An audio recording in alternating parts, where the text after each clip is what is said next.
You've just come across a stamp that you think might be worth a lot of money.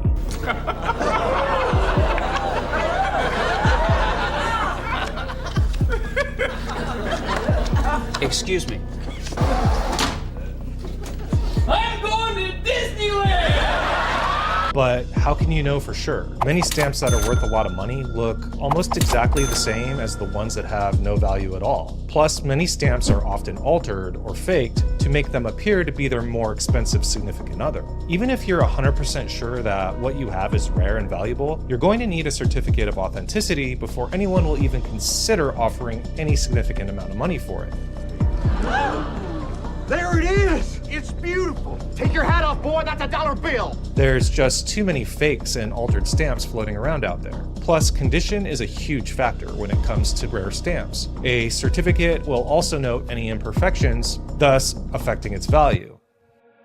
Hey everybody, it's Ryan with stampcollectors.us. I just received back my latest submission from Bill Crow, the expertiser, and I'm going to share the results with you. I'll go over some of what makes these stamps more valuable compared to the ones that look almost exactly the same, and how you can submit a stamp for a certificate of authenticity should you have something you think might be worth a lot of money. So let's dive in. Okay, first up we have a Scott number 22. This one looks to be used with a light black town cancel. This is the type 3A. And Crow noted here the plate position as being 11L4, which is a B relief. And this is the curl in the hair variety of this stamp. The Scott stamp catalog doesn't note the curl in the hair variety being on a type 3A, so I'm not sure what that does to its value. It may make it worth something significantly more than just one of the normal versions. I'd probably go off of the percentage of value increases that the other stamps that have this variety on them go from their normal value to being one with the curl in the hair. It has a nice light black cancel on it, so you get to see almost all of the design in its completeness without too much distraction. Really nice looking stamp. Okay, next we have a Scott number 27. This is a genuine brick red color of the type 1 design. This one is noted as having a New Orleans town cancel. The date on it is February 28th. I'm not sure if the year this came out was a leap year, but I have heard of some collectors topically collecting February 29th stamps, basically leap year stamps that only occur once every 4 years. So it looks like we just missed that one by a day if it was a leap year. I usually send in this design if it looks like any of the reddish colors. There's the Indian red, brick red, red brown. They can be hard to distinguish between each other, especially after age has taken a toll on them. They may become a little faded over time. So even if I'm confident that one of these is the more premium colors like the brick red, I'm still going to send it in for a certificate of authenticity so that the buyer can feel confident that they're buying an authentic brick red stamp, because some of the shades can easily get mixed up between dealers and collectors. Submitting a stamp for a certificate is as simple as following the steps on their website. I prefer to use William Crow for most of my identification needs, primarily because he lets you choose which stamps to certify and which ones to skip, whereas the other services will just charge you for the certificates for all the stamps you send in. He does have a minimal inspection fee that he still charges for the stamps that you don't get certificates for, but it's much less than paying for the certificate itself. Okay, the next one we have here is a 28B. So this is going to be a variation of the 28 as a bright red brown color, which is nice. Again, sending in this particular design, I might have just sold this as being a regular red brown, whereas the expertiser, who specializes in studying these types of stamps, noted it as a bright red brown variety, which adds a premium value to it compared to the regular red brown color. This one does say it is reperforated horizontally here. Let's take a look to see the difference between the brick red and the bright red brown color. The bright red brown looks to be just slightly darker. The brick red seems a bit warmer in tone and shade. All right. Next up, we have the number 85. This is the 3-cent D grill. This has a nicely placed black segmented cork cancel, almost looks like a checkerboard. It's noted that this stamp has several short perfs at the top and a small corner crease at the lower left. Like I've mentioned in past videos, These grills are often faked, and sometimes their measurements are also very close in determining whether it's one type versus another. So for the more expensive and rare grills, I always get them certified, even if I strongly feel that they're authentic, just because a serious buyer who's going to put out a decent amount of money for this stamp is going to be a bit cautious on whether or not it's real or fake. On the next stamp, we have another of the grill varieties. So the 24 cent only comes in the F grill measurement. In a previous video, I said it was only the 5 cent, 30 cent, and the 90 cent. So I stand corrected. The 24 cent is also one of these 1861 issues that if you come across with the grill is going to indicate a Scott number 99, which is the F grill. These are also faked quite often. This one has a black quartered cancel on it. It is genuine with a blue hand stamp on the reverse that bleeds through the front slightly in the lower left. I would call that a minor fault, if a fault at all. It's almost hard to detect here. I think he's noting it just to be accurate on the cert. I honestly don't think that's going to affect the value of this stamp, being how rare it is to find one of the authentic grills on the 24 cent and without any other faults. These notoriously have perf faults and different faults in the grills like small fins. So that's a pretty good find. Next is the 90 cent F grill. This one has a red cancel on it, which does add a premium value. It's noted as having a small fin in the grill area. Like I mentioned before, that's pretty common to find on grilled issues just because the paper was not smooth and it was rough in that area. So it was easier for it to get stuck to paper or more difficult to remove. The impression of the grill into the paper could cause parts of the paper to become more weak and more easy and susceptible to getting thins. So this next one is noted as being a grill variety of the 7 cent large banknote. Now, I submitted this in as an H grill and it came back as an I grill, which is worth way more money than the H grill. So this was a surprising bonus for me. It's noted as having a New York foreign mail cancel, and he even listed the cancellation design type for those who are very particular in the different types of cancels that you're collecting. It notes that it is reperforated at the bottom. We have another grill here. This one is the H grill, but on the 15 cent, which is a pretty rare and scarce stamp. It has a black court cancel, and it's noting a tiny tear at the top above the P of postage and a small light corner crease at the lower right. Nice to see that this one is an authentic grill. There are currently 5 expertising services recognized by serious United States stamp collectors. Some of them do authenticate stamps from other countries as well. You should note that each one has a minimum service fee, generally around $30. So you'll pay this amount even if your stamp comes back as fake and worthless. On top of that, they will usually charge a percentage of catalog value with a maximum fee they will charge. I'll put a link to these expertising services in the description below. Okay, next we have a 404. So this is the perf 10 of the Pan Pacific 10 cent issue. And this one is the most scarce and valuable stamp in the Pan American set. The perf 10 issues are really hard to find well centered. They usually have fairly large margins, which gives more probability for the stamp design to not be very well placed on them. This one, however, came back as a grade of 80, so that would be very fine and never hinged. So very fine, never hinged stamp. With a certificate, I would expect this to be worth maybe 80% of the catalog value in terms of resale. Next up, we have another graded item. So this is the 440. That's the perf 10 Franklin 50 cent with single line watermark. This one is noted as being an 85J, which is very fine to extremely fine, and the J is a jumbo designation. So jumbo designation means that it has larger than normal margins around it, and being an 85 means that even though those margins are larger, it's very fine to extremely fine centered. Having a jumbo designation can definitely add a lot of value to a stamp. Okay, next we have a flat plate coil here. This is the 445 3 cent. This one is genuine and previously hinged. The flat plate Washington Franklin coils, I always send those in to get a certificate of authenticity. The flat plate issues can easily be faked by simply trimming off the sides of the stamp. That one's nice here. It has a nice soft edge, making it look very natural. Okay, next we have another graded stamp here. This one is a 453. That is the Type 1 design. Now this one's noted as being very fine and hinged, but it is genuine and decently centered for a coil. You usually don't need to send in rotary press coils to be authenticated just because it's much more difficult to fake these stamps, being that they didn't issue the rotary press designs on fully perforated stamps until you run into the coil waste stamps. So it's not too often that you see these faked or altered.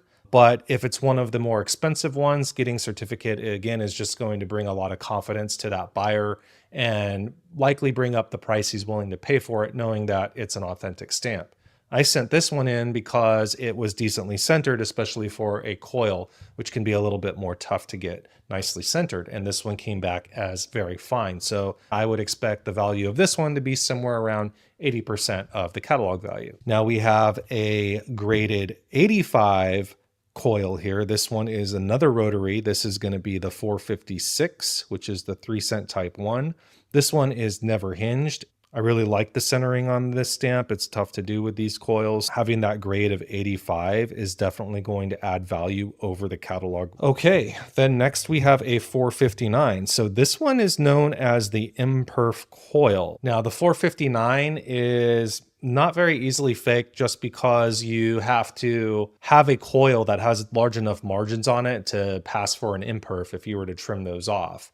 But I do like to get them certified, especially just to show that they're sound examples. Imperforate meaning that this stamp has no perforations on it, and coil meaning that it was actually cut into strips and wound up into a coil roll, much like the other coils we just looked at, only these ones needed to be cut or trimmed either by hand or machine to be separated and used. This is a nice example of that imperf rotary press coil and never hinged. Okay, next is another graded item. This one is noted as being an 80, never hinged. This is the 475. This one is the perf 10 unwatermarked, and it came back as sound with very fine centering and a grade of 80.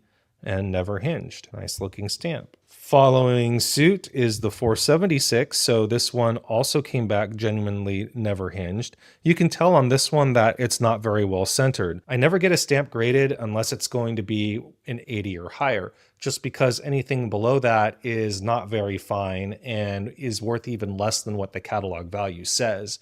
So the grade of 80 will make it at least worth what it says in the catalog as being very fine and sound. And above 80 is going to add premiums to that catalog price. And next in line is the 477. And this one also came back as never hinged in sound, which is great. This is a pretty tough stamp. It's not centered well enough to be graded, but I still wanted to make sure that it was truly never hinged because that does add a huge premium to it. And buyers definitely feel more confident in buying a certificate that shows it was never hinged versus taking a dealer's word for it, because there could be some slight minute hinge marks that go unnoticed, and it does essentially affect the value at the end of the day. And we wouldn't be complete here without the $1 denomination of this set. Again, this one is authentic with original gum and sound, though this one is previously hinged, which means that it used to at some point have some sort of mount attached to the back of it, likely placed into somebody's album, and then it was carefully removed, not damaging the stamp at all. I also like to get these perf 10 issues certified, especially the more valuable ones without a watermark, because watermarks can sometimes hide and be very hard to find. Some stamps actually have just a small, tiny piece of a watermark. Not catching that could mean the difference in a lot of money in terms of value, being that they are identified as two separate issues. All right, then we have a Scott 500. This one I would call fine to very fine. This is going to be the deep rose type 1. So very similar to the type 1 designs,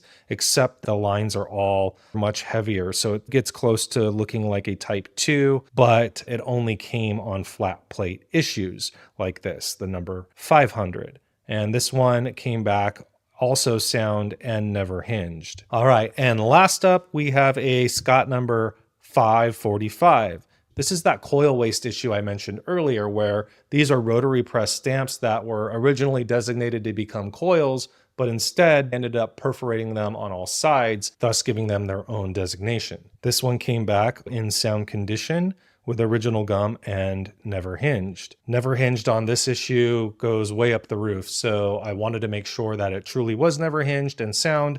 That's why I submitted this one for a certificate. I plan to do a more in-depth video on submitting stamps for certification in the future, so please be sure to subscribe to my channel to see more videos like this. All right, let's take a look at the grand total value of what I sent in.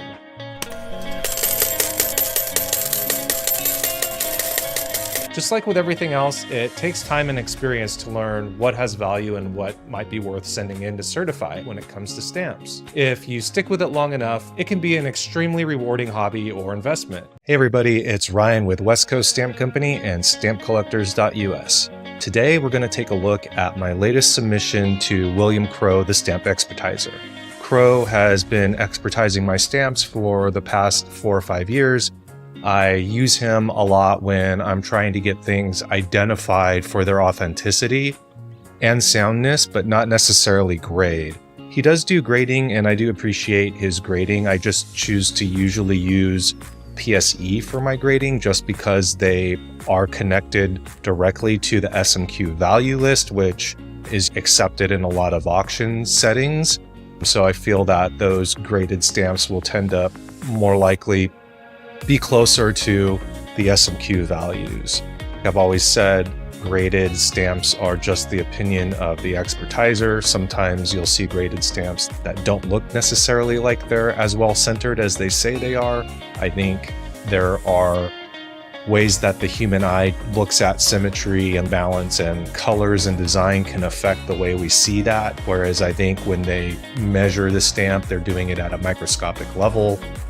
They are probably more accurate and correct than our flawed human vision is, but just because a stamp is graded high doesn't necessarily mean that you like the appeal. It's all opinion, but I do think that centered, well-balanced, and sound stamps that everyone can agree on are definitely going to hold their value more over time. I also like Bill Crow because he's a bit cheaper than the other stamp expertising services, and he also tends to have a little bit of a faster turnaround. Sometimes he does get backed up and is longer than expected, but pretty satisfied with the results of his findings when I send stamps to him. Crow also was one of the main stamp expertisers at PSE in the past, so he does have the qualifications and experience to be doing certifications on his own. And I've seen some of his stamps come up in auction. The auction houses are holding his certificate with enough value and authority that they are mentioning it in their auction and including his certificates. As you can see, I have quite a bit of certs here to go over. I'm gonna go ahead and show you guys these, but first, join the #1 stamp sales group on Facebook, where I list 75 premium US stamps every week, many of them selling for well below retail. In fact, many stamp dealers are buying from my group and are making a profit on what they're buying. Just search for US Stamp Shop on Facebook to get better deals on better stamps. And also, please like this video and subscribe to my channel to help support the stamp collecting hobby and allow me to make more videos just like this. Something else a little different I'm going to do this time that I didn't do in my last certificate unboxing is to also show you the actual stamp itself that came back. I'm also going to post the catalog value here on the screen for you guys to see as I go through these, just in case you're curious to know what the value is of these stamps coming back in this condition. I'll be able to show you guys the stamp as well, so you can see some of the details of the actual stamp. I highly recommend using these little stamp tongs, tweezers. I like these long, narrow ones as opposed to the large flathead ones that you see. These are much more smaller. You got to be careful. They are a little sharp at the end, but you're able to grab a stamp fairly quickly with a lot of precision on where you want to grab it. You can also tell that because of those small tips that it doesn't really intrude in the stamp design, whereas a lot of the bigger stamp tongs can cover up a large portion of the stamp. That's why I like these as well. I'll go ahead and put a link to these in the description if you are interested in getting some of these stamp tongs for yourself. First up, we have Scott number 22. This is the Type 3A. That's going to be the same design that you would find on a Scott 8A, which is the imperforate version of the same design. This one came back with a blue manuscript cancellation at the right center. I'm not sure if it's this mark here or perhaps there's a horizontal one going across. Let's take a look at the stamp. So here you can see, I'm not really seeing that horizontal line I was pointing at on the cert. That might have just been from the scanning, but you can see that blue mark there, which must be the pen cancellation. It almost looks like a scratch in the plate because it's blue, but it's still nice. Almost looks like an unused stamp, face-free cancel, Scott 22, and it is no faults mentioned here on this cert. Okay. Let's look at the next one. Next, we have a Scott number 23. This is the Type 4. Also noted on here is the position 49, left 1, left, recut once at the top and once at the bottom. This one is the same design that you'll find in a Scott number 9, the Type 4. In this case, he noted it was cut at the top and the bottom both. I'm not too sure how he saw the bottom of the frame line. I can't see it, but you see a clear recut. You see a clear recut at the top frame line here, how the line is a lot darker. So that is consistent with a Type 4. In this case, variety of this stamp, this is going to be a Scott number 23. And here is the actual stamp. So here we have the Scott 27. The cert says that it's genuine with Blacktown cancels. The stamp with a tear at the top and irregular perforations, including short and pulled perfs at the left, top, and right. So pretty much a lot of perf faults. But still, it is a genuine brick red color. Let's see what that looks like, the actual stamp here. Now, Velcro, a lot of the stamp holders I get back from them are pretty dirty. I can't really use them for scanning because they have all these little bits and pieces of paper in there. He works with stamps so much that his office is probably just covered in like paper dust and little paper particles of stamps floating around everywhere. Just pointing that out, that's what all of this debris is in here. Pretty typical when I get those back from Bill. So here's a nice view, close up of that brick red. Brick red is a lot warmer compared to the red-brown version of this stamp. It does mention that small tear. I think you can see that a little bit in the light here, right there on the top edge of the stamp where we're looking at. So I would say that's probably about 3 to 4 millimeter tear at the top. Next we have an 85B. This is the Z-grill on the 2 cent. This is a genuine Z-grill example. It's got a blue cork cancel at the bottom. It has a small diagonal crease at the top left, small corner crease at the top, short perf at the right center, and light red stain at the bottom. I don't know how you would tell the light red stain versus maybe part of a cancel, but it's noted on the certificate just to be accurate. Nice light cancel on this, almost face-free. It almost looks unused, so not a very heavy distracting cancel on this one. Genuine Z grill. Here's the actual stamp. Let's take a look at it. This one's got nice grill. It is nice strong grill on this one, but mention those small crease at the top left, small crease at the top left center. Not really seeing that, but I am seeing the small corner crease at the top right there. It is very faint, not really distracting on the front. There it is, a somewhat presentable Z grill. Next up, we have a E grill. This is the 88. This one is genuinely used with a black double circle St. Lawrence, Wisconsin cancel. What I like about this one is just how well centered this one is. You can see that it has a really nice cancel strike on there. St. Lawrence, Wisconsin cancel. Really big jumbo margins on this one. That nice cancel. It is also noted as being sound. No faults noted on this one. Okay, next we have a Scott number 143.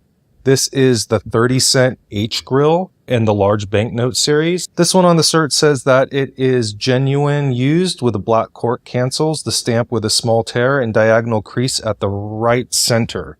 Large banknote grills are another issue that I always send in for certification, especially the 6-cent onward, just because the grills are easily faked, and I want to make sure that the buyer is confident that what they're buying is authentic when you get into these more rare, more expensive stamps. So this one is a genuine grill. You can see that on the back if you angle it in the light a bit. There is the grill on this guy. It mentions a diagonal crease at the center, which I see a bit right here. Just a small crease, super faint. It doesn't really traverse the whole of the stamp, just maybe about 4 millimeters on the left. It does mention there is a small tear at the right. There it is. I would say that's a 1 millimeter tear right here. Yeah, not too bad. But again, this is a more scarce stamp, missing from most people's collections, especially with a certificate of authenticity. Okay, next up we have a 242. This is the $2 Colombian. I thought this one was decently centered. It is genuine, original gum, previously hinged. So we have a sound, what I would call very fine. A Colombian. This one, it says previously hinged. I'm having a hard time seeing a hinge on this. It looks never hinged to me. Probably why I sent this one in. If it is hinged, previously hinged, it is ultra light. This thing looks never hinged in my opinion. And it's got great color. It's well centered as well for this issue. Nice sound. And look at that gum. It looks never hinged. Maybe a tiny previous hinge mark. Otherwise, nice color, nice impression, sound, Colombian stamp. Okay, here we have a 396. This is a flat plate coil. This one came back as original gum, never hinged, authentic, and sound. This is the perforate 8.5 with the watermark 190 on it. Again, flat plate on here. Always send in flat plate coils to get certified. There's so many fakes of these in the marketplace, especially the ones with a catalog value of $50 or more. If you're collecting, always make sure to get a certificate of authenticity when you're buying the more expensive coils from the Washington Franklin issues, especially the flat plates that can easily be faked or are often faked. But this one is nice. Even here in the cert, you could see that it's got this feathered edge here at the top, nice soft edge, and that the bottom edge isn't as hard as well. This nice soft edge at the top here. The soft edges at the top are helpful indicators that it might be authentic. The sides of the coils were often handled or stored in a way where softened really the edges of those stamps over time versus ones that were cut to look like the coils have really sharp, crisp cuts on them. They never were in a roll, so they never got that natural wear on them. So that's one indicator. It doesn't necessarily mean that it is authentic because it has a soft edge like that, but usually when I see a soft edge, I'll definitely send it in for a certificate. Let's see if I can show you that soft edge up close here on this guy. There's a good view. You can see that soft soft edge there on top of the stamp. This stamp is also very well centered. I'd call that very fine, maybe very fine to extremely fine. I'm not sure I would get it graded. It probably leans more towards very fine. This margin here is a lot larger width than this one.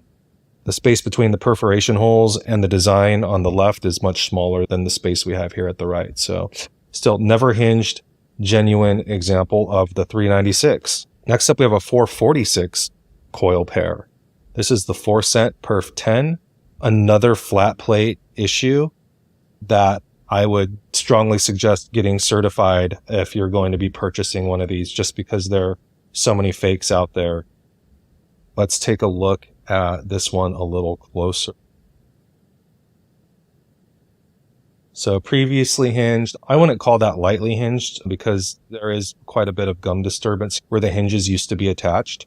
But that's basically what previously hinged means, that if there used to be some sort of paper on the back of the stamp or a mount that likely stuck it into an album and now that's been removed. So the gum is disturbed, whereas hinged would mean that the hinge is still attached to the backside of the stamp. So it's been carefully removed on here. Has not damaged the stamp in any way, or else it would have been noted on the certificate. It is completely sound. Very fine centering, I would say, for a pair. There's a better close-up. I'm getting a little better with the zoom and close-ups here as we move along, so thanks for bearing with me. That's a nice looking genuine coil pair. Let's take a look at what's next.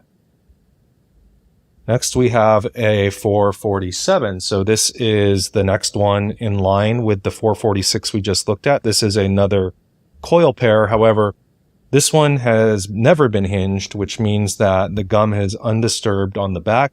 It is a genuine coil. I would say that's fine centering. The top margin is a lot larger, although the designs are still within boundaries of the stamp. So I would call that fine. So here we have that nice 447 pair, and it has perfect never hinged gum. You can see there's no hinge mark or any kind of imperfection in that gum. It's as fresh as the day it was printed. All right. Next up, we have a 447. So again, another pair, same issue that we just had, but this one is used.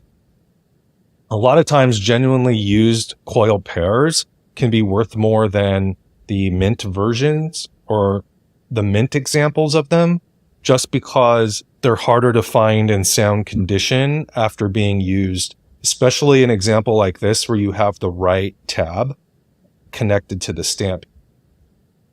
So this is a paste up tab where they would take a strip, they're in strips of 10 or 20, and they would paste it to the next strip to create a long leader to make a longer strip that could be wound up into the coil roll. So this one still has the tab attached, which makes that more desirable, especially for those people who are specialized in the Washington Franklin issues. This one has a nice light cancel on it. It's genuine and sound. Again, these are faked a lot, the flat plates. So the fact that this one is genuine, sound, and used, and the cancels light really makes this one desirable for people who collect in this area. Here's a look at that. So you can see the tab still attached there at the right. Nice sound, no thins in this, no creases. Harder to do when it's been used. Some of these used examples can fetch more money than the mint. All right, next we have a Scott 450. This one is a vertical pair, but this one is a joint line pair. So this one has the little line that you see here going in between the stamps. That's a joint line pair. These are more desirable and have a higher catalog value with that line being there. This one's nice. It's never been hinged, so fresh gum on that. This is going to be the Type 3 example of the 2 cent. So this one has the little extra line in the ribbon. That's the easiest way to tell a Type 3 versus a Type 1 or Type 2. You can see this one has good gum. That little line streak that you see there in the gum is what we would call a gum skip. Gum skips don't generally affect the value of the stamp unless they're very severe. In this case, I would say this is normal, so I wouldn't think that would affect the value very much on this one. Okay.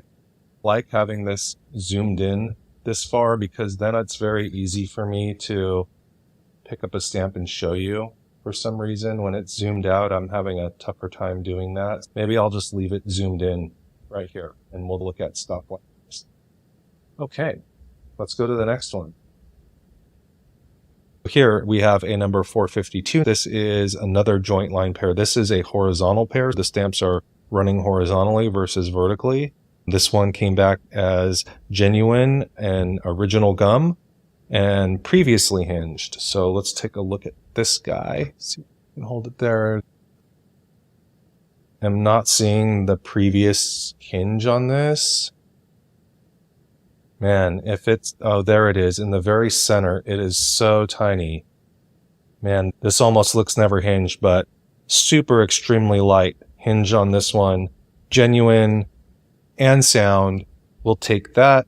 Lightly hinged stamps usually bring more value than those that have been heavily hinged because collectors like there to be as little disturbance to the gum as possible.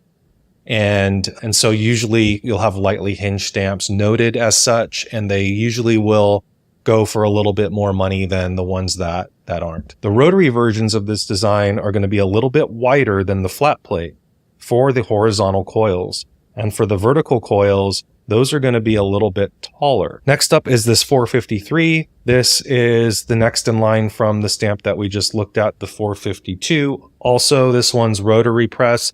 The design here at the top, when measuring the top and bottom, are going to be a bit wider than the flat plate. And this one is the type 1. It is missing that little notch here in the ribbon at the bottom, and the line across the collar is pretty weak, sometimes even non-existent. That's how you tell the type 1. This one is genuine unused with original gum previously hinged, and the right stamp with a tiny scuff on the left frame line. That's probably this right here, this little scuff that you see, this little missing piece. Let's take a look at that. Sometimes there's some natural occurrences that will happen where there's a bit of debris or dust on the plate when it is on the paper printed. It is removed during the printing process or over time. That would cause a bit of a bare spot in the ink on some stamps, and that's completely a natural process, but this one was noted as a scuff, so that means some sort of damage to the surface of the stamp that removed the ink instead of it being a natural process. This one is previously hinged. That's a nice light hinge on that, I would call it. Again, this one has some gum skips going on, although I don't think that would affect the value as much as that little scuff does on the right stamp. Okay, let's take a look at the next one. We have a 456, another rotary press coil. This one is a single, not a pair.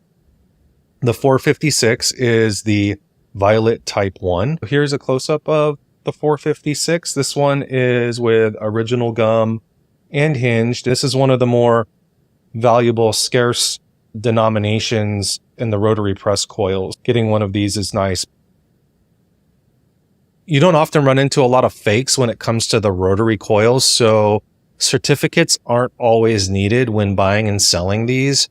I like to get them though, just because a lot of collectors are skeptical of any coil that's floating around out there that it might be faked. It's more difficult to fake a rotary press coil. Really, the only ones that you can maybe do that from are the coil waste issues. Even then, there's usually rarely enough room around the perforations of those to make it look like a genuine coil. So I know a lot of advanced collectors that feel confident in buying rotary press coils without having a certificate, although the cert will help determining if it's a sound example or not. Next up is a 457. This one is the 4-cent of the same set that we've been running through here. A joint line pair has the line in between the stamps that you see here in the middle. This is a never hinged sound example. The joint line pairs definitely go for more money than the regular pairs. Nice and sound, never hinged. I would call that grade maybe a fine. Next is the 458. This one is another joint line pair. This one is also original gum, never hinged. These are the 458 as single line watermarked versus the other issue of the same design and perforations on the rotary press are going to be unwatermarked. So this has that watermark imprinted into the paper.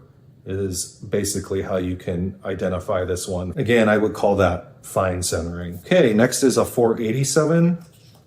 This is the type 2. This is the vertical pair, a joint line pair. You can see the line in between on this one, but this time the coil is going up and down. This one is genuine sound, type 2. So type 2 is going to be similar to a type 1, except that it will have a little tiny mark here next to the ear, a little straight line where it was engraved, and that will also have a stronger line above the neck. Here is the 487, joint line pair, type 2, never hinged. Nice undisturbed, never hinged gum on that. Okay, next we have a Scott number 500, and 500 is the type 1A. This design looks like the type 1, except that all the lines are a lot stronger on it. And the 1A only comes on the flat plate. This one is genuine and never hinged.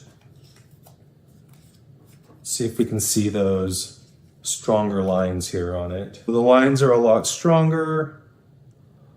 Almost resembles a type 2, but it's a flat plate, and you can definitely see the strength of the lines in the hair especially are a lot thicker on the type 1A. A nice never hinged example of that. See that little dot up there at the top? That's a little gum skip. Not big enough or intrusive enough where it would affect the value. Not even noted on the cert. All right, and next we have, his brother. Another 1A never hinged. Hold on, these look almost, they're both, I would say, fine. Maybe very good defined centering, but they have the opposite large margins going on here. So we have another 500, never hinged. Again, those nice strong lines that you see. It's a type 1 design. All the lines are a lot heavier on it. Next up is the 545. So 545, this is that coil waste. This is basically a stamp that was meant to be a rotary press coil, but instead it ended up getting perforated on all sides. This 545, I would say, is very good. Centering, this one is the never hinged example, which is nice, but it does have a small diagonal gum crease at the top center. There it is, little gum crease. This is a natural thing. I don't know that it's gonna strongly affect the value of this stamp or make it be considered not sound. I know it probably wouldn't grade if it was a centered stamp, having that gum crease there, but for the most part, it's a natural process when the gum dries for it to create little wrinkles sometimes. Some issues are notorious for those, like the white plain sheet. But it's not really affecting the front of the stamp at all. This one, coil waste issue. Next up is an interesting one. This is a booklet 109A. This is the 4-cent 1958 Lincoln in the booklet. What makes this one different is that it has this experimental silicone interleaving. That's going to be the little pieces of paper in between the stamps. This is the experimental silicone. It looks patchy. I know that the regular non-experimental version of this has more of a shine to it. This is very flat and dull. So if you have any of these booklets around, that's what you would look for. You look for this molted looking opaque. It's semi-transparent and not shiny at all. It's very dull. So that's how you can tell. And I think this booklet really increases the catalog value for this, which I'll put up here on the screen. That is a genuine experimental silicone interleaving for this booklet. Next up, we have a K11. This is the 12-cent Shanghai, and this issue could be worth more when used. The used values for this stamp in Scott are going to require that it has a China-based cancellation on it. According to the certificate, U.S. Postal Agency, Shanghai, China, registry hand stamp. So we have an authentic hand stamp on this that places this stamp as being used in Shanghai, which is awesome. And it's still tied on a piece of the envelope that it was affixed to. So there we have a genuinely used K11. Okay, next up, we have a PR3A, the 25-cent Carmen Red newspaper. This one is without gum as issued. It has a natural straight edge here at the bottom that you often see in these newspaper stamps.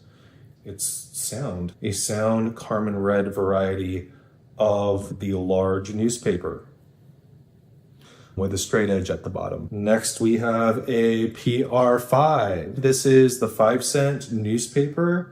The difference with this one is it has the white frame around it. This one is genuine without gum as issued and is noted as being sound. No faults detected on this one. I would call the centering on this to be very good. It's basically as bad as you can get. So that's definitely going to affect the value on it, but it is sound, no faults on it, and genuine. All right, next up we have PR33, the 2-cent newspaper.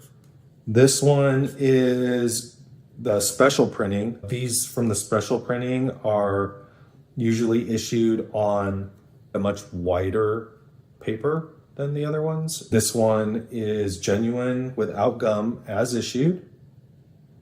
It has a small adhesion on the reverse at the top. It also says this one is reperfed at the bottom, but this special printing of 1875 is much more scarce. And these also usually need a certificate of authenticity just because they look exactly like the non-special printed issues. So PR33. Next is PR79. This is the $60 newspaper on the soft porous paper. This one is previously hinged. Looks like it's got quite a bit of gum, almost all the gum here with just a small disturbance there where it was hinged.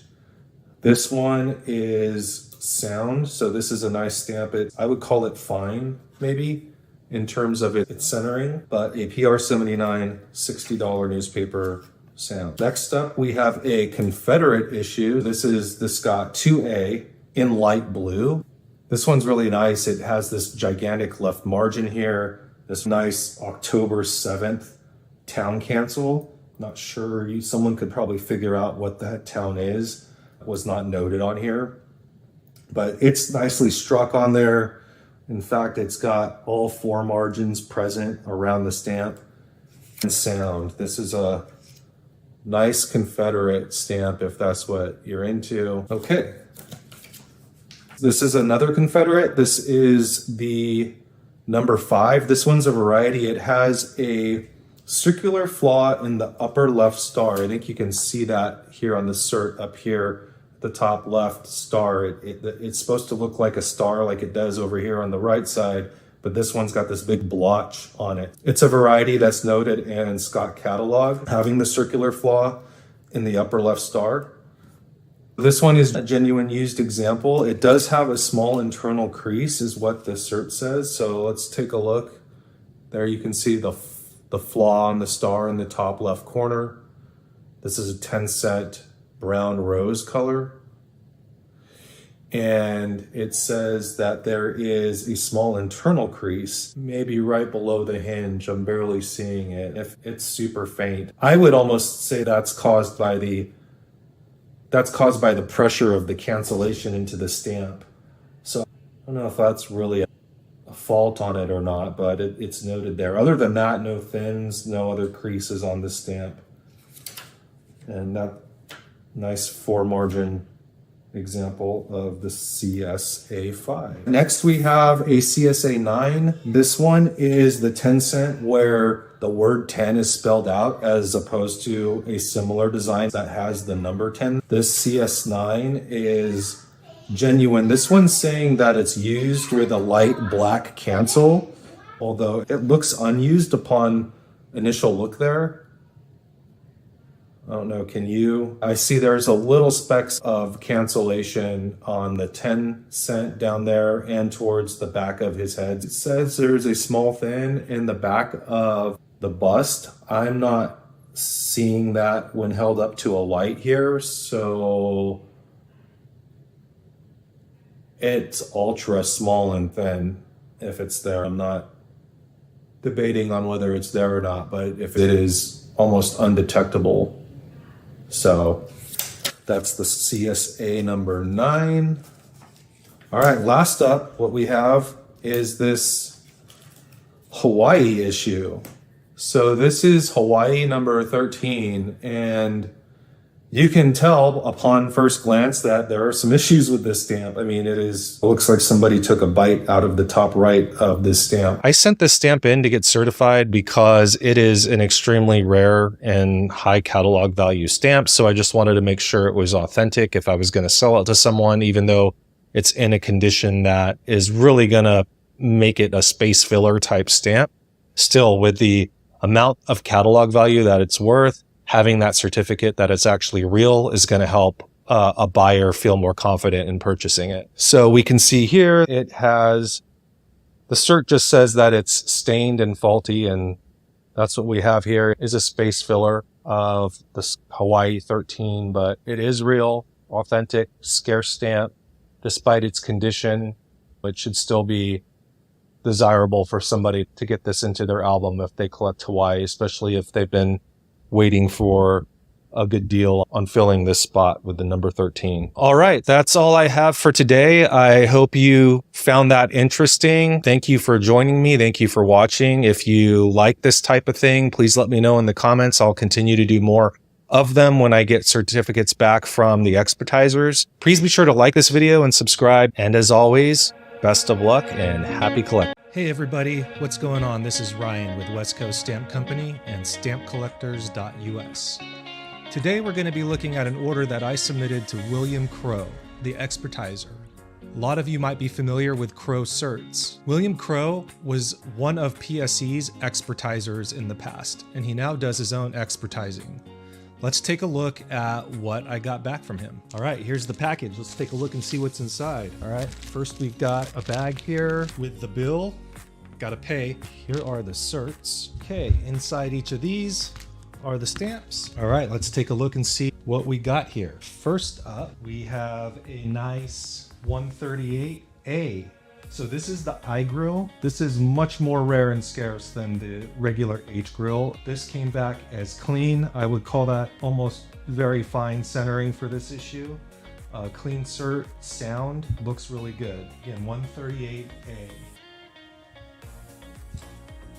Next we have a 312. This one is regummed, but nicely centered and sound. Next we have a Scott number 3. This one is genuine. It does have a small crease in the top left margin that clears the frame line. That's an important note, that it clears the frame line, because you can technically trim an imperforate stamp, cutting off the fault, and you would be left with a sound stamp. So as long as the fault isn't within the design, usually you'll ignore those faults in terms of affecting the value of the stamp. It does affect the grade though, because you would then essentially be trimming down an imperforate stamp and it would go from, say, a very fine to a fine grade and still affect the value. Next we have a 79.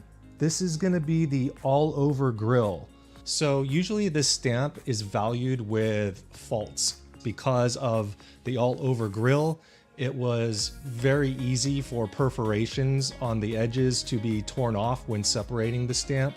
Small perforation faults are normal on this stamp and generally do not affect the value. Obviously, a stamp that has more intact perforations is going to sell for a lot more. Here you can see that it is genuine. This one is tied on a small piece, and it has normal perforation flaws found on the issue, including a pulled perf at the top right. So again, this is normal for this issue. I would say it doesn't affect the value that much. Next we have a Scott 120. This is the pictorial issue, 24 cent. This looks to be fine centered. It has a nicely struck circle of wedges red cancel. The red cancellation on this issue brings a huge premium value of $500 on top of the catalog value. So we have a nice example here that has a nicely struck red cancel on a sound stamp. Next up, we have a Scott 353. So this is a Washington coil guide line pair. This is going to be a flat plate printing, which means that these are faked a lot. So a certificate is usually required when buying or selling this stamp. This came back as authentic, genuine, with original gum and a hinge remnant. So again, this is well-balanced margins, fine to very fine, and it's sound. A nice example of a flat plate coil line pair. All right, next on the list, another flat plate coil line pair. So this is a 3 cent Scott 394. This one is original gum, also previously hinged, and it's sound. Again, fine to very fine centering. Okay, next we have another flat plate. This one's Scott 445. This one is just a pair. It's not the line pair. Again, the line pair has a line down here, and that was a marker from the plate printing that was visible on some of the stamps within a coil. They are more sought after and hold a higher value than just the regular pairs. So this 445 is a regular pair. It is previously hinged, sound, and authentic. All right, next up we have a graded item. This is a 454. So now this is going to be a rotary press issue. These were not faked as much because the design measurements are different than the flat plate printings. So you typically don't need a certificate to buy and sell rotary press coils. These stamps were a different width and height than the regular flat plate printing. It's usually easy to tell if they're authentic or not by measuring yourself, but a certificate is always helpful and usually adds value. Okay, so here we have a nicely centered grade 85, that's very fine to extremely fine coil pair. Again, not a line pair on this, just a pair, but this is a type 2 of this particular design. That's a nice sound version of the type 2 coil pair. All right, next we have a Scott 458. So again, this is another rotary press. This one, very fine centered. You can see it's well balanced on all sides. This one is a never hinged example as well. Looks great, nice and sound. Next we have a type 1A. So this is a deep rose color Scott number 500. This one is really cool because it has very similar design to the type 1, just all of the lines are a little heavier and stronger. So this is a nice never hinged example with the right side margin still attached and also sound. Next we have a J58. This one is a pretty tough stamp to get, especially sound. It's used, but even at used, it has a pretty high catalog value. This stamp is worth $1,700. A mint version is going to be valued at $11,500. So this is a very rare postage due stamp. Came back as sound. Centering is not very good. Again though, a pretty scarce stamp. All right, let's take a look at what we got next. 068, $2 state official. In terms of condition, it is genuine in unused condition with traces of original gum. The stamp has a small thin at the top left. This stamp also, there are reprints of it. Usually they're pretty easy to tell. The fakes will say facsimile in the top here, in between the Department of State. And also there's just some reprints of these that are pretty noticeably different when you look at their design compared to an original. All right, last up, we have a J52A. So this J52A is never hinged. It's well centered. I'd call it maybe fine to very fine, and sound. So this is the dull rose perf 10 with a single line watermark. That's going to be watermark 190, and it is a sound never hinged example. Very nice. That's the stamps that I got back from Bill Crow. I hope you enjoyed looking at them. These will become available in my Facebook group. Just go to Facebook and look up US Stamp Shop, and I sell 75 premium stamps just like this every week. These stamps will be on there. Hopefully some of you guys need these in your collection, and hope you like the video. Thanks. Make sure to subscribe to see more stamp collecting videos just like this. Hey everybody, it's Ryan with stampcollectors.us. Today I'm going to go over my latest submission to William Crow, the stamp expertiser. I usually submit my stamps to Crow for authentication and condition certification, whereas I usually use PSE for stamp grading. This is just my preference. As long as you use one of the 5 main stamp certification services, you should be all good. I made another video about stamp certification and how to get your stamps authenticated, so please be sure to go check that out if you aren't familiar with stamp certification. I'll put a link to the video in the description. And as always, these stamps will become available for sale in my Facebook group, US Stamp Shop, where I post 75 premium US stamps for sale every week. I'll put a link in the description, or just search for US Stamp Shop on Facebook. All right, let's check out the first stamp. Okay, first up we have a Scott 62B.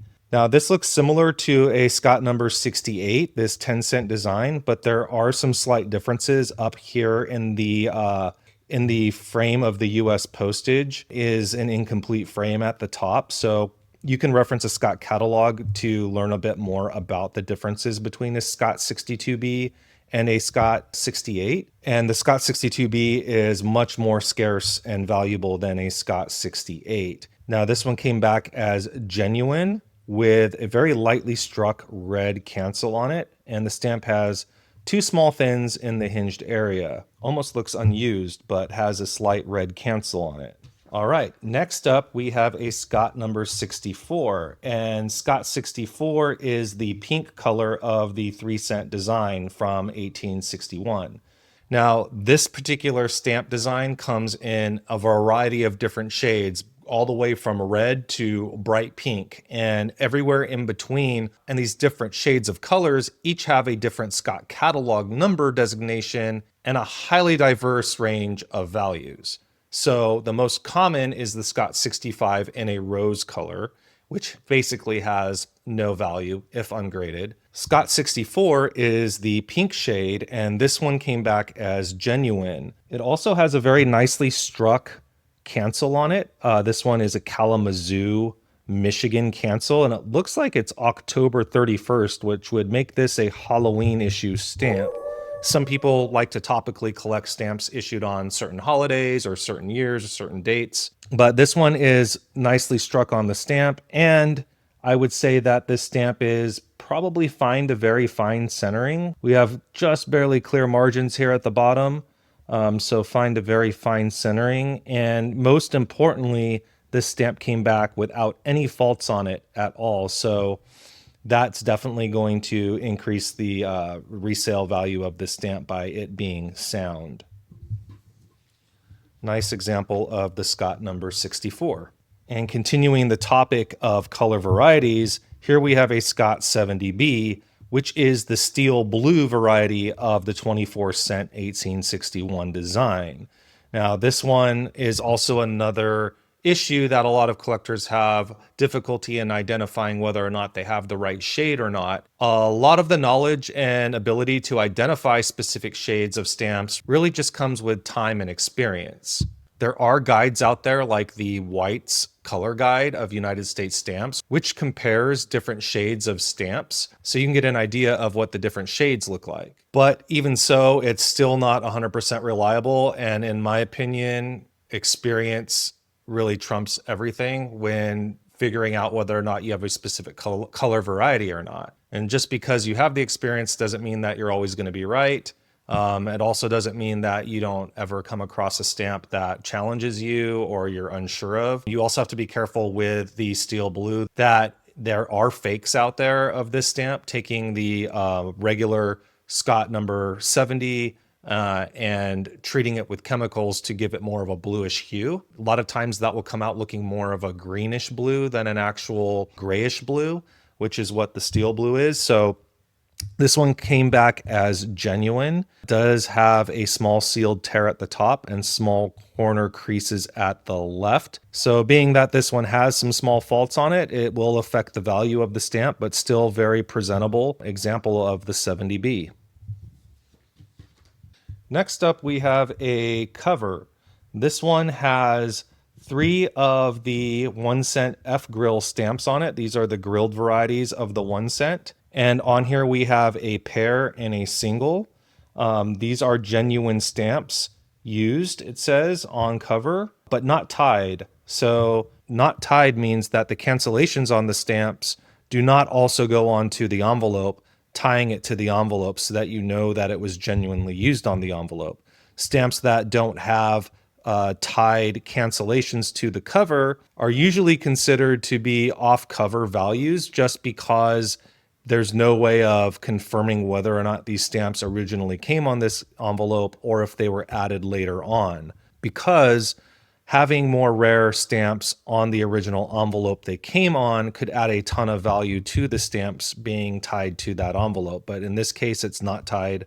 So I would probably offer this in a value of just a used pair and a single. It does mention that there are some perforation flaws up here at the top as well, so that will definitely impact the value. Okay, up next we have the 1 cent H grill, and this one is an unused mint example with original gum. It does note on the cert that the is very faintly grilled, so it doesn't have a strong grill, but it's there and genuine.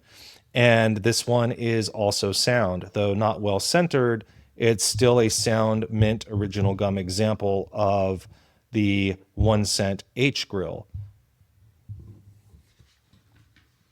And following from the same set is a Scott number 139. This is the 10 cent H grill. However, this one was identified as being a variety. This one has a split grill variety. The grill shifted horizontally and split by the vertical perforations. So this is where the stamp has a part of a grill on one side and another part of a grill, a separate grill on the other side on the same stamp, and that can add some value to it. This one is noted with a short perforation here at the bottom left. Other than that, no other faults mentioned on this stamp. Next in line, we have a Scott 459 pair. This is the imperforate coil issue where the stamp was round into a coil of stamps like you normally see, but they were imperforate, meaning you had to use a machine or scissors to cut the stamp off of the roll. This one is genuine with original gum. The right stamp is never hinged, and the left stamp is previously hinged. So sometimes if I have a multiple, a stamp that is in a multiple, like a pair or a block, if one of the stamps is never hinged and the other stamp in that multiple is hinged, sometimes valuing it as singles instead of a multiple would bring a higher value to it. On this particular one, I'm not sure if that's the case or not, but if the combined catalog value for a single hinged and a single never hinged stamp is greater than a hinged pair, then I would value it as 2 singles versus it having a value for a pair. Up next is a Scott number 500. This is the type 1A in deep rose color. This one is genuinely used, but it does mention that it's reperforated at the bottom, so that will affect its value. Otherwise, it has, a nice light cancel on it. It's, I would say, very fine, maybe fine to very fine centering for this issue, but just reperfed at the bottom, so that will affect the value of this stamp. And next up, we have a Scott 519. This one came back as genuine. Scott 519 is often faked by taking the single line watermark imperforate version of this design and reperforating it on all 4 sides. In this case, this one is sound, mint with original gum and previously hinged. Next up, we have a Scott number 315. This is the imperforate variety of the 5-cent 1903 issue. This one came back as being genuine and never hinged, and it was also given a grade of 90, which is extremely fine. So that's going to definitely increase the value of this stamp. You'll have an SMQ value for it because it's a graded example and in sound condition. And this stamp is also notoriously faked by trimming off the perforations on a Scott number 304. Sometimes you'll find a Scott 304 with such large margins on it that when they're trimmed off, it really presents itself as a 315 imperforate, which is why you need to always send in a Scott 315 for a certificate of authenticity if you have a single. With a pair, you have no question that it's definitely a genuine imperforate example because they're joined together. But when you have a single, you almost need to always get a certificate of authenticity on a Scott 315 just because they can easily be faked. And speaking of pairs of 315s, we actually have one here as our next stamp. So here is a example of the 315 pair where you can see that it is a genuine imperforate example, being that there's two of them connected together. I sent this one in to get a certificate just because having a cert just brings more confidence to this piece for the buyer, especially since it is being noted as being sound. And in this case, it's also a graded pair at a grade of 90, which will definitely increase its overall value. The cert does note that it was signed in pencil on the back by a Herbert J. Block. I'm not too sure who that is. Usually, if you have pencil writing on the back of stamps, that was a very common practice to do a long time ago. So it usually does not affect the value of a stamp or its gum condition. In this case, you can see that it is a never hinged stamp with pencil writing on it. That didn't change the gum condition at all. And it also didn't affect the grade of this. So having pencil on the back of older stamps is usually okay. It doesn't affect the value. And last up with this particular submission, we have a Scott 447. This is the 5-cent coil. It's a flat plate issue. So you've heard me preach this several times in a lot of my other videos, but whenever you're talking about flat plate coils from the Washington Franklin issues, you 100% need to get a certification of authenticity on those if you ever decide to buy or sell them. They're just easily faked by trimming off perforations of the perforated varieties of these, which are usually common and not worth a whole lot of money. In this case, it came back as being a genuine coil pair, and it is never hinged. It again notes that it has some pencil notations on the gum side, but it did not affect the condition of it being never hinged. And in fact, it was graded a 90. I'm not too sure on how or why this is graded a 90. It looks to be way off center here on the right side. I would say this maybe is very fine at best, so I probably won't offer it based off of the 90 grade in this case, just because it's so apparent that it's not extremely fine. I'm not sure if maybe I'm looking at this different. There's not a rule to follow when grading multiples of stamps. Are you looking at each individual stamp centering? Are you looking at the centering of the pair just around the perimeter? I've asked some of the stamp expertisers about this in the past, and they say that there's really not a defined way of grading stamps in multiples. But when it comes to coil pairs, I usually tend to look at the perimeter of the stamp on all sides. In this case, everything looks okay, except the right side is a little close compared to the left. So again, that's why I don't know that I would sell this as a 95. So I'd probably look at the grade of 85 on the SMQ for this stamp and offer it at a bit lower of a price than what the certificate says here. Stamp expertisers and graders are human. They do make mistakes. I don't really know in this case if this is a typo and he meant to grade it lower, or if he has his reasons for grading it at a 90. In either case, if you're not satisfied with the way a grade comes back, you can always have it resubmitted for a second opinion, or you can send it to one of the other grading services.